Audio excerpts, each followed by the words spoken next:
You may have asked the question, should I get an MRI if I have tinnitus? Today, we are here as two audiologists to give information and hopefully help you learn about the pros and cons of getting an MRI and the different reasons for why someone with tinnitus may be recommended an MRI. My name is Dr. Ben Thompson. I'm the founder of TrebleHealth.com. I'm also here with Dr. Michelle Neidleman-Kennedy, and we're going to get into this question. Let's jump right into it. Dr. Michelle, what are the first considerations? If I have tinnitus, should I get an MRI for tinnitus? What should I do?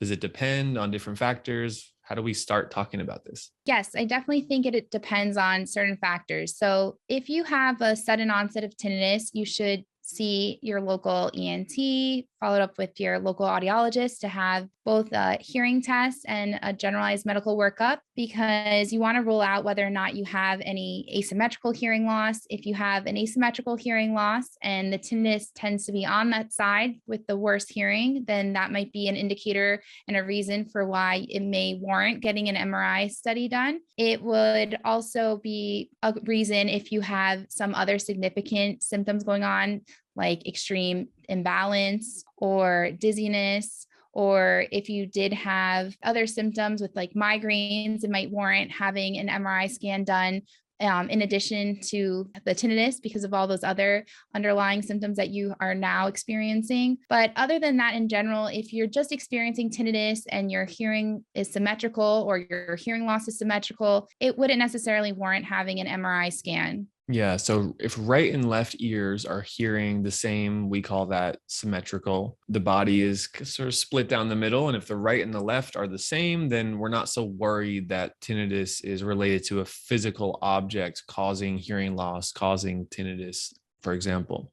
Now, if tinnitus is only present on one side or significantly louder on one side, we would consider that asymmetrical tinnitus if you have it on both ears and it's louder on one side. Or if it's only present on one ear, one side, we would call that unilateral tinnitus. This by itself, I've spoken to ENTs, reviewed some of the guidelines that ENTs use for when to recommend an MRI test, because it's a rather expensive test and most of the tests are covered by insurance. So it's not a test that is part of the standard recommendation for everyone with tinnitus. And even someone who has unilateral tinnitus, there usually needs to be unilateral tinnitus plus something else to immediately order an MRI. So it is common to do an intake and read your history and then learn you have unilateral tinnitus, but you do not have those other symptoms: ear pain, dizziness, migraine, headache, physical pain, things like that. Then we can say, it's not a bad idea to just monitor the tinnitus and monitor your hearing with a hearing test over 3, 6, 12-month periods, because we may not need an MRI, that you might be better by the time that we reach those thresholds. So that is a completely acceptable way to approach considering an MRI for tinnitus. But if there are those other symptoms, then it can get to a place where some ENT doctors will recommend an MRI in different ways than others. And this is why we're making this video, is to simply educate you to explain that you can advocate for this test. It may not be ordered, but you can advocate for the test. And there might be a few reasons why you want to do that. If you have those other conditions, that might be considered some form of a red flag. And that would make sure we can get it tested and get it checked out. There's also the condition of having health anxiety, where not knowing can make tinnitus worse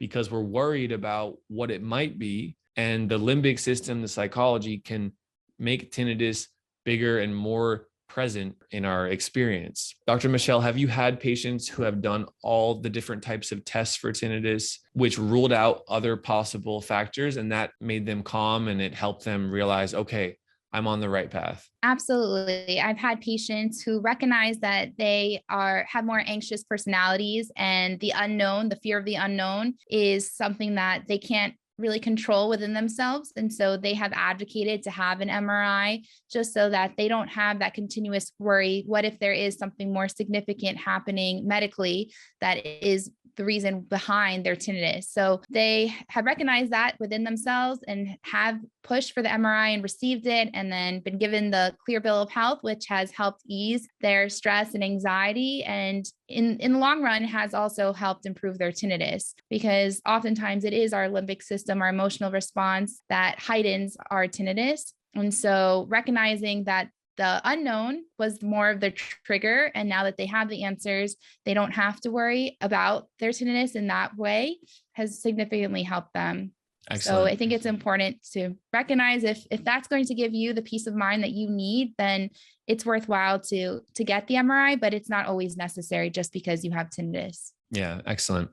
And just as a reminder, less than 1% of tinnitus cases have a medical cause that can be improved by surgery or medication or something along that sort. So the likelihood that an MRI finds something like a physical structure in the hearing system, it's very low. It's less than 1%. So that's also helpful to calm ourselves and ease our mind. This has been Dr. Ben and Dr. Michelle, audiologists with TrebleHealth.com. If you want to have a more in-depth conversation, please reach out to us at our website, and you can schedule a free consultation where we can learn about your history and recommend different services or devices that may help you get relief from your tinnitus. Thank you so much, and we'll talk to you soon.